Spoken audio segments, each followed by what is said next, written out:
wanted the best? You've got the best podcast, the hottest podcast in the world. The Chris Voss Show, the preeminent podcast with guests so smart you may experience serious brain bleed. The CEOs, authors, thought leaders, visionaries, and motivators. Get ready. Strap yourself in. Keep your hands, arms, and legs inside the vehicle at all times, because you're about to go on a monster education roller coaster with your brain. Now, here's your host, Chris Voss. Hi, this is Voss here from thechrisvossshow.com. There you go, ladies and gentlemen. There are things that makes official. Welcome to the big show. As always, the Chris Voss Show is a family that loves you and educates you on all the greatest, smartest things, the wonderful minds that come on the show. We just have, 2,500 guests of the most smartest, brilliant people that share with you their stories, their journeys, their lessons of life, their overcoming cathartic moments, and how they survived. Because that's kind of what it's kind of what living is. It's the grand survivor TV show that we're all living in the universe, and the universe isn't friendly or kind in any way. We deserve nothing. You get nothing. You have to make your world. So there you go. Anyway, guys, refer the show to your family, friends, and relatives. Help them survive as well. Go to goodreads.com/Chris Voss, LinkedIn.com/Chris Voss, Chris Voss 1 on the TikTokity, and all those crazy places on the internet. Today we have an amazing young man on the show. We're going to be talking about his latest book that just came out June 3rd, 2023. It is called Congrats, let me recut that. Congrats, you've been promoted, an essential guide for helping new leaders and their teams succeed. Noel Massie joins us on the show. We're going to get into it with him and all the good stuff that he's learned over a lifetime. He's imparted to you in this book that you're going to want to pick up, or else, damn it, don't make me come back there and pull the car over, folks. Anyway, guys, Noel Massie served as a vice president of USPS's U.S. operations from 2016 to 2019. In this role, he supported and guided the package delivery and logistics services in the United States. Prior to service as VP, he held several positions within the organization, including president of 3 separate business units, operations division manager, corporate schools coordinator, and he's currently a member of 3 boards right now, and he's previously served on multiple boards, et cetera, et cetera. He's been featured in publications such as LA Times, the Orange County Register, Door to Door, and Harvard Business Review, one of my favorite things to read since being a kid. He has been a keynote speaker in a wide range of notable conferences and events, and we'll get into some of the deets with Massie. Massie, welcome to the show. How are you, sir? Hey, Chris, thanks for having me. I'm really honored to be on your podcast. You have a great show, great Thank listeners, and I'm really pleased to be here with you this morning. Yeah, this is our second podcast that we've episode we've done. No, we've done this a couple times before over the years. A couple thousand times before over the years. So thank you. It's an honor to have you as well, sir. So give us your .coms. Where can people find you on the interwebs? Well, they can find me the fastest just by going to my website, which is Noel, Noel, Massie, Massie, one word.com. And that'll take you to my website, where there's links there for my Instagram and LinkedIn page, and there's a contact form with my assistant's name on it, and they can reach me there the most efficiently. There you go. So give us a 30,000 overview. What's in your new book? So I worked for UPS, so your listeners are clear, the Brown delivery company that we all know and love, that you've been watching for years and years. I spent 42 years in the organization, rising to the level of president, starting off as a college student, night loading, and eventually I became a supervisor in the early 80s, 1980 to be exact. And wow. I rose through the organization to manager, division level manager, operations manager, and ultimately it led me to being a president in 5 different business units: Philadelphia, Virginia, Chicago. And in Philadelphia, I was a COO, but in Chicago, I was the president. Virginia, the president. Southern California, likewise. And then ultimately, I became vice president of U.S. delivery operations, where we have a couple 100,000 employees daily. led by 17 business units. And my role to the CEO and COO was to drive that organization to success daily. And that's all about development. It's all about development. And so one of the main things, real quick, that was plaguing us pretty dramatically at the tail of my career, which is 2019 when I retired. And then I went off, and now I do a lot of things with small businesses. But development of the frontline individual, the leader at the front line, was our biggest challenge. And so I wrote this book to help answer that. There you go. Team building and leadership. I mean, that's something we talk a lot about on the show, helping teams succeed and proper leadership. A lot of people, they leave workplaces. I think the number one reason why people leave workplaces is poor leadership or poor culture. Is that no true, doubt. You think? Yeah. No, people quit people. They don't quit companies, Chris. I love that. People quit people. People quit people. People don't leave places where they're being appreciated and their work is valued and they're valued as individuals. People don't leave those workplaces unless there's, it happens obviously, but unless there's something really good being offered to them. People quit people. They don't quit companies. That's a reality. There you go. They don't quit companies. People quit people. I love that because that's very true. I mean, I've seen toxic cultures. I've seen toxic leaders. I've seen, all sorts of stuff. But yeah. So what was the proponent that motivated you on to write the book? It seems obvious, but was there sometimes there's like a moment that people have where they got an aha moment where they go, you know what? I'm writing a book about this crap.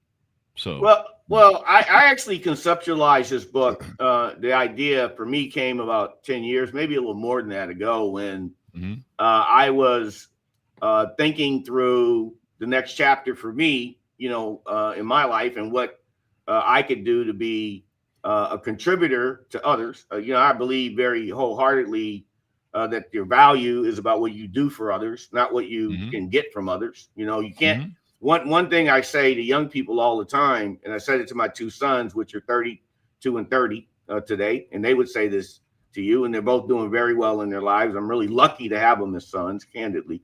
But that being said, I would say to them as they were growing up, you can't hope to get more than you give. Now, that's a simple phrase, but here's what that simple thing means, is that if you want to be good at anything in your life, it could be fishing. Okay, then you need to give something to that. You need to practice it, work it. You need to be mentored by people that are good at it. But you can't hope to be able to get a lot of fish if you don't give a lot of effort. Okay, if you want a lot of savings, you can't hope to have a lot of savings if you don't give a lot to doing savings. No matter what it is, whatever it is you want to be, if you really are passionate about being it, then you have to invest in that thing. And so that being said, my motivation for this book is really about when I started my career, and nothing's really changed. You're in your 20s and early 30s, whatever it is. And one day you were driving a forklift or delivering a vehicle. And the next day, because you worked hard and did a great job, someone goes, we're going to make you the leader of the team. And so you get promoted. And you know what you don't know? You don't know how to lead. You know how to drive a forklift or deliver a vehicle, but you don't really understand leadership. And leadership is not rocket science, Chris, but it's a science. Definitely is. And a real key to it is understanding that in a leadership role, there are terms and conditions, values, as I call it, and that's the foundation of the book. I talk about the terms and conditions of leadership that people have. And if I were to ask any of your listeners, write down 5 things for me that are non-negotiable in a relationship you're going to have with someone in your life, whether it's a friend, a spouse, your job. There are things you expect that to give you. It's respect, dignity, listening to me, not playing favorites. All these kinds of things are dynamics that show up in the workplace. But when you're young, you're not even thinking about that. You got promoted, right? It's great. Everyone's high-fiving you, slapping you on the back, great deal, blah, blah, blah. And then you're 27. And here's what happens for real. You're 27. now you're leading the team, and one of the team members is 57, and they got 30 years in the company, and they walk up to you and you say, "Hey, Larry, I would like you to whatever, blah blah blah." And Larry goes, "I'm not doing that." No. And in that moment, that is a tipping point. That no from Larry is being witnessed by the other 9 team members, and you don't know what to do. Well, and my book was about teaching that person how to navigate that moment. What do I do? And so it's not just suggesting what they do. I have a structured skill development piece of the book. Part 1 talks about the terms and conditions of leadership, like displaying integrity at all times and being intentional, ethics and the importance of them, not showing favorites ever, right? Fairness is about many things, but it's about the person that works for you, how they see it. And then part 2 of the book is really about here's a skill development tactic, if you will. Here is a approach you can use so that when Larry says no, you don't get blindsided. You know what to do. You catch it like someone was hitting you a ball and you were playing shortstop. You know how to catch it. And so that's really what the book is about, because derailment happens for new leaders generally in that first year to 2. They get promoted and go, "No, this is not for me. I want to go back to driving a forklift. It's not for me. I want to go back to stocking shelves," because they're just getting bludgeoned and they don't know what to do. So that was my reason for writing this book, to keep it simple. When it's all said and done, because as a young leader myself, I went through those things, right? And I had great mentors. I had individuals. My first manager was amazing. His name was Glenn Lebrecht, and he was really, really into developing his young people. Glenn was like in his mid-30s. We were like in our 20s. And he spent a lot of time with us, but the one thing he would not allow us to do is not practice the skills necessary to lead effectively. We had to practice in front of him. We had to role play. Like we pick you and say, "Okay, Chris, you're going to be the disgruntled over-the-road tractor-trailer driver. Okay, Noel, you're going to be his supervisor, and he's about to refuse to do something." In a group of 20 or something other supervisors be watching you and Chris, and I would use a tactic that was taught, not manipulative, but it was intended to keep the person's self-esteem high, make sure they felt important, while influencing their behavior in a positive way, because that's what leadership is. Leadership is the ability to influence the behavior of a team or an individual and to influence them to positive outcomes. So that was why I wrote the book, because I lived it candidly with Teamsters at UPS, which is the largest employer of Teamsters in the world. Wow. And so when you're dealing with union employees, you don't just tell them to take a hike. Okay, it doesn't work like that. Okay? You have to influence them in a positive way to follow you. That's how it works. That's how it works. There you go. Well, I mean, that would make pretty good sense for everything, because the one thing about the UPS, isn't UPS largely employee owned? Is that still That's correct? how we started in 1907. The founder of the organization really believed in having employees have a piece of the action, and that would create an environment or a culture that would engage everyone to want to win. And he was right about that. And so the organization was private for 90 of its first 90 years, which when I was made a leader in the organization, I became a partner, right? I mean, I got stock and shares for the compensation. The organization went public in 99 for a myriad of reasons, to raise capital, really to go international. But even with that, if you are a leader in the organization with a share of stock, your stock share is 10 times stronger than a public share. So you have a 10-to-1 vote advantage. The organization really kept control of its decision-making to the owners, right? The owners have a 10-to-1 vote advantage to a publicly traded share. So what that does is it keeps the public out of the organization's business, candidly. People buy the stock because it pays a 6% dividend, 5.7 or something. And so a lot of institutions own it. but they don't get to tell the organization what to do. The organization is run as a partner-driven organization, and about 70% of delivery drivers also own stock in the company. Oh, So wow. you have a culture where it really is a team. It's really a team. Yeah. It was the vision of the owner or the founder, James E. Casey, in 1907, when he was 19, founded the company.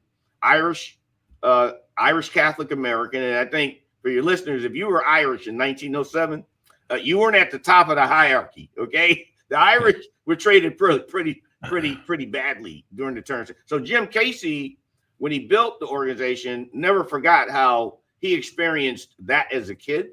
So his number one thing was setting values and tone through writings and legacies and discussions, which are legendary, candidly, that we would value our people, and there's some non-negotiables. Integrity would reign as our number one value. Ethics would reign as our as a value. That we would pay our people well, and we would treat them fairly. And that's the culture I grew up in, and it works. And that's why that organization is 118 years old, and we just and they just I'm not there now, but they just keep on trucking, you know. Yeah, keep on trucking. I like the analogy there. Tell us about your life. How did you grow up? How did you get affiliated with UPS? What was kind of your journey through life before you got there, and kind of give us a surmise in your words of your experience? I was really the classic employee that UPS built its foundation on, meaning that I was 19 at the time when I got hired, and I was a college student at San Jose State University. But the difference for me is I had just finished an internship for 1 year at IBM as a lab tech. I was an electrical engineering student. So, but in any event, I needed a part-time job to pay my tuition at college, and UPS was hiring, so they hired me. And I started off loading trucks at night. It worked for me, 11 to 3 in the morning, and I could go to class during the day, blah, blah, blah. But after a few months, I was approached by the manager to become a part-time supervisor or a leader in the organization, supervising people that were doing night loading, that kind of stuff. And I got promoted after a few months, and I was a part-time supervisor for 3 years or so till 1980. And I was going to take a job at Hewlett Packard. And I told my manager that I was going to be leaving and taking this job at Hewlett Packard. And he was like, hey, wait, whoa. He goes, we had something in mind for you. We were going to promote you into a fully partnership leadership job. And so I was never expecting that, but I loved what I was doing. I really did. And I stayed. And the reason I stayed at UPS versus becoming an electrical engineer was I loved what I was doing, period. Yeah. And I think that is a really important point, I'd say to your listeners, is that love what you do every day. Because I had 42 years where every day I got up and I loved what I was doing. I'm a social person. I wanted to be leading other people. And I understood the responsibility of that. Now, why? Because my grandfather, who was born in 1900, was a barber.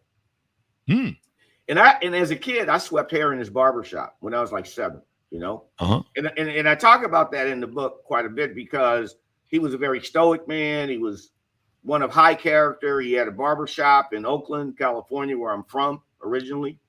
And he was a business owner in the early 60s, and he had 3 other barbers in his shop, and he ran one chair and the other 3. But the one thing about my grandfather is that he was a person of very few words, and he was high. I never saw him get upset one time in my life. Wow. But I saw him make points many times in my life. And he was able to do it because he had integrity and he was ethical.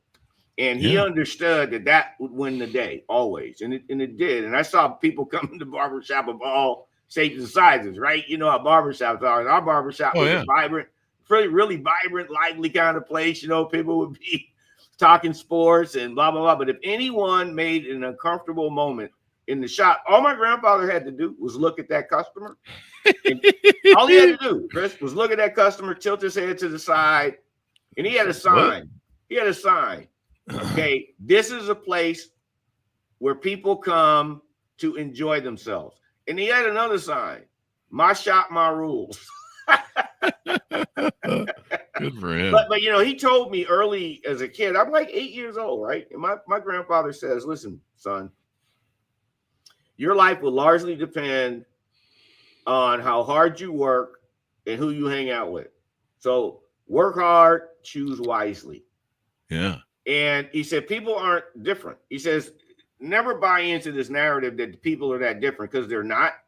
He says, whether they're in, you know, the Europe, or whether they're in another country, or whether they live in another state, all people basically want the same things. They want safety in their lives, the ability to make a living, to be respected and treated well. He says those are the basic things people want to be able to do. They want to be able to raise their families, have a roof over their head, respect in their lives, and live in a good community. That's what people want.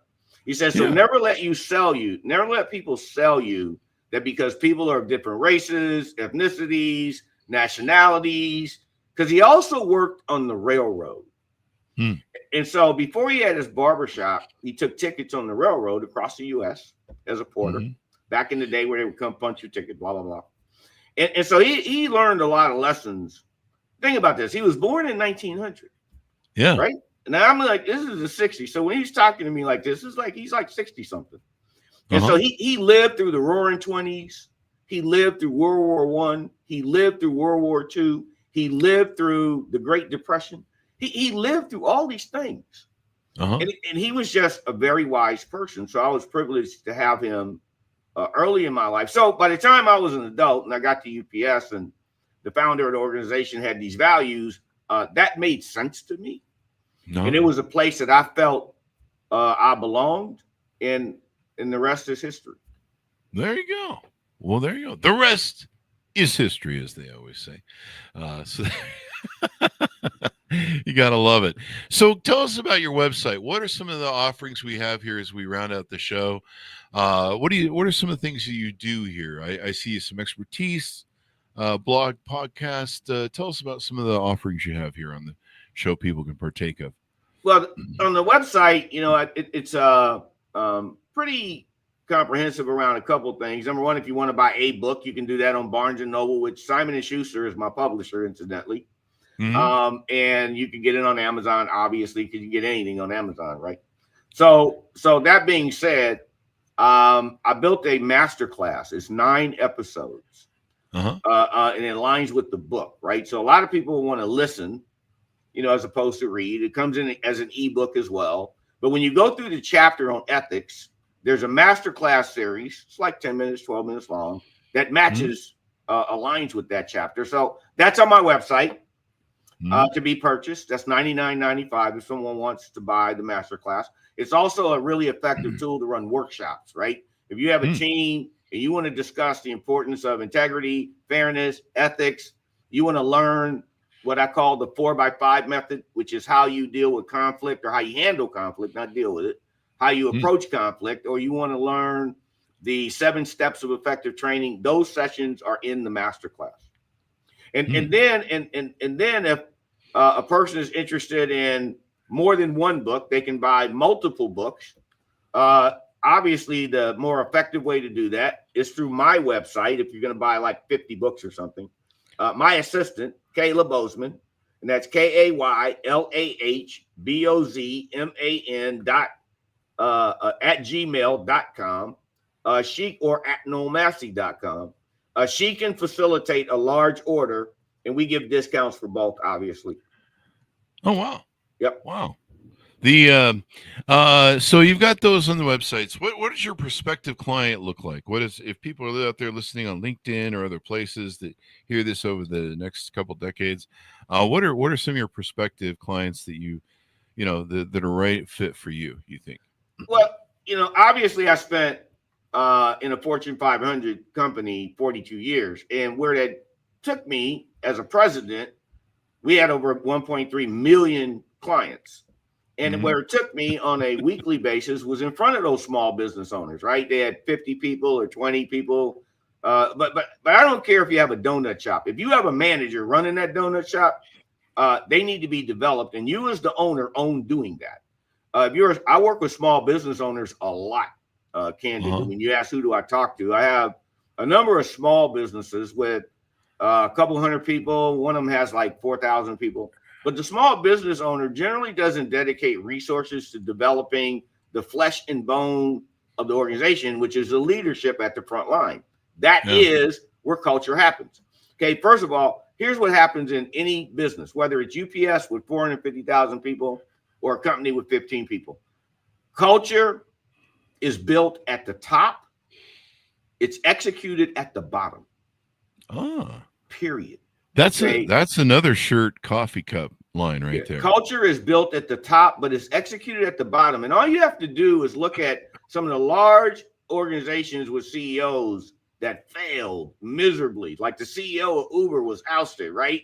Now they have a new guy, and he's doing really well. Well, why? Because the culture, the board felt that he was driving was not the one they wanted in the organization. And this guy founded the company. And that's happened to the founder of Papa John's. Same thing, right? Yeah. He founded the company. He's no longer the CEO. Why? Because he didn't fit where they wanted the culture to go.